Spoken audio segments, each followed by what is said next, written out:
அன்பு தமிழ் நெஞ்சங்களுக்கு ஆஸ்ட்ரோ தமிழ் மகளின் இனிய வணக்கங்கள்.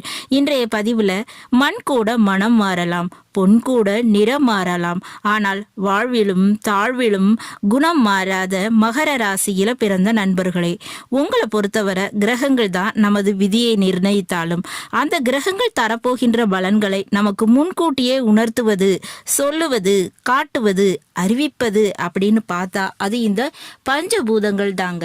அப்படி இந்த பஞ்சபூதங்கள் சகுனம், ஆரூடம், கனவுகளின் ரீதியாக சொல்லும் அதிர்ஷ்டம் என்ன, ஆபத்து என்ன, அதைத்தான் இன்றைய பதிவுல விரிவாக பார்க்க போறோம். சகுனம், ஆரூடம், கனவு அடிப்படையில பஞ்சபூதங்கள் நமக்கு உணர்த்தும் பலன்கள் என்ன, குறிப்பாக மகர ராசியில பிறந்த உங்களுக்கு சொல்ல போகின்ற விஷயங்கள் என்ன, அதை பத்தி தான் பார்க்க போறோம். பதிவினை முழுமையாக பாருங்க. பதிவு பிடிச்சிருந்தா லைக் பண்ணி கமெண்ட் பண்ணி மற்ற நண்பர்கள் உறவினர்கள் பயன்பெற அவங்களுக்கும் ஷேர் பண்ண மறந்துடாதீங்க. இதுவரை நம்முடைய ஆஸ்ட்ரோ தமிழ் மகள் சேனலை சப்ஸ்கிரைப் பண்ணாத நண்பர்கள் சப்ஸ்கிரைப் பண்ணி கூடவே தெரிகிற பெல் ஐகானை கிளிக் பண்ணி ஆல் ஆப்ஷன்ஸும் செலக்ட் பண்ணி வச்சுக்கோங்க. மகர ராசியில பிறந்த நண்பர்களே, முதல்ல உங்களுடைய ராசி அதிபதி சனி பகவான்.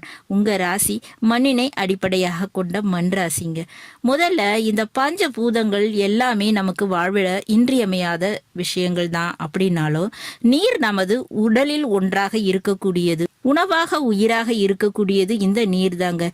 இப்படிப்பட்ட இந்த நீர் கனவுகளிலும் சரி, பிரசன்னத்திலும் சரி, நாம பயணங்கள் மேற்கொள்ளும் போதும் சரி, நாம் செய்யக்கூடிய காரியத்துல சம்பந்தப்பட்டு வந்துச்சுன்னா அது அறிவுறுத்தக்கூடிய விஷயம் என்ன அப்படின்னு பார்த்தோம்னா, அதிக மழை பொழிவு, காட்டாற்று வெள்ளம், கும்பாபிஷேகம், ஒரு உயர்ந்த நீர்வீழ்ச்சி, இதெல்லாம் கனவாக இருந்தாலும் சரி, நிஜத்துல நீங்க ஒரு பயணம் செல்லும் போது உங்க பயணத்துல அது குறுக்கிட்டு காட்சியளித்தாலும் சரிங்க, இந்த மாதிரியான விஷயங்கள் உங்களுக்கு நற்பலன்கள் நடக்க போவதை அறிவுறுத்துங்க. இந்த காட்சிகள் உங்களுக்கு ஒரு திருமண பாக்கியமாக இருந்தாலும் சரி, வம்சம் தழைக்கக்கூடிய, வாரிசு கிடைக்கக்கூடிய, குழந்தை பாக்கியம் அமைய போவதை சொல்லக்கூடியதாக அர்த்தம்ங்க.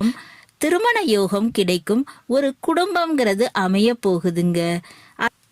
அதே போல நீங்க காற்றுல மிதப்பது போல் அல்லது ஆகாயத்துல பறப்பது போல் கனவு கண்டா உங்களுடைய வாழ்க்கையில ஒரு உயரிய பதவி உங்களுக்கு கிடைக்க போகுது அப்படின்னு அர்த்தம்ங்க. நீங்க எதிர்பார்த்த ஒரு கவர்மெண்ட் ஜாப், ஒரு தொழில் முயற்சி, இந்த விஷயங்களில் எல்லாம் வெற்றி கிடைக்குங்க. வாழ்க்கையில முன்னேற்றம் கிடைக்கும். அடுத்ததா, இந்த நெருப்பு எரிவது போல் கனவு கண்டாலோ அல்லது நீங்க ஏதாவது ஒரு பயணத்தை மேற்கொள்ளும் போது ஒரு அதீத நெருப்பினை பார்க்க நேர்ந்தாலும் சரிங்க, இந்த மாதிரியான விஷயங்கள் வீட்டுல ஒரு சடங்கு சம்பிரதாயம் நடக்க போகிறதை முன்கூட்டியே அறிவுறுத்துவதாக அர்த்தம்ங்க. மேலும் ஏதோ ஒரு உறவுடன் பகை ஏற்பட போகுது அப்படின்றதும் அர்த்தங்க.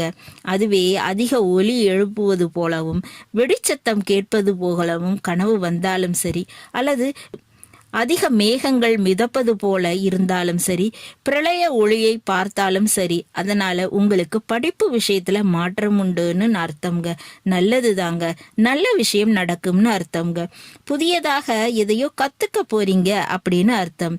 அதுவே மண் சம்பந்தமான கனவு அதாவது விவசாயம் செய்வது, நிலத்தினை உழுவது, மலை ஏறுவது போன்ற காட்சிகள் கண்டா பிரச்சனை முடிய போகுதுன்னு அர்த்தம்ங்க. சொத்து யோகம் கிடைக்க போகுதுன்னு அர்த்தம். இப்படி இந்த பஞ்சபூதங்களும் உங்களுக்கு பின்னாடி நடக்கக்கூடிய விஷயங்களை முன்கூட்டியே காட்டும் இந்த அறிகுறிகளின் மூலமாக. இதனால இவற்றை நீங்கள் அறிந்து கொண்டால், புரிந்து கொண்டால், உங்களுடைய வாழ்க்கையின் அடுத்த கட்ட முயற்சியை நீங்க அதன் வழி நீங்க கடைபிடிச்சுக்கிடலாம்ங்க.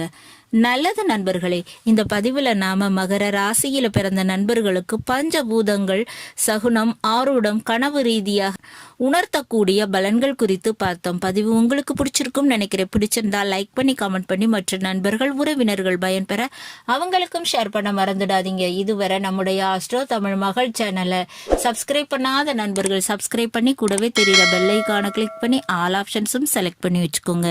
மீண்டும் ஒரு நல்ல வாய்ப்பினில் உங்கள் அனைவரையும் சந்திக்கிறேன். அதுவரை ஆஸ்ட்ரோ தமிழ் மகளின் அன்பு கலந்த வணக்கங்கள். நன்றி.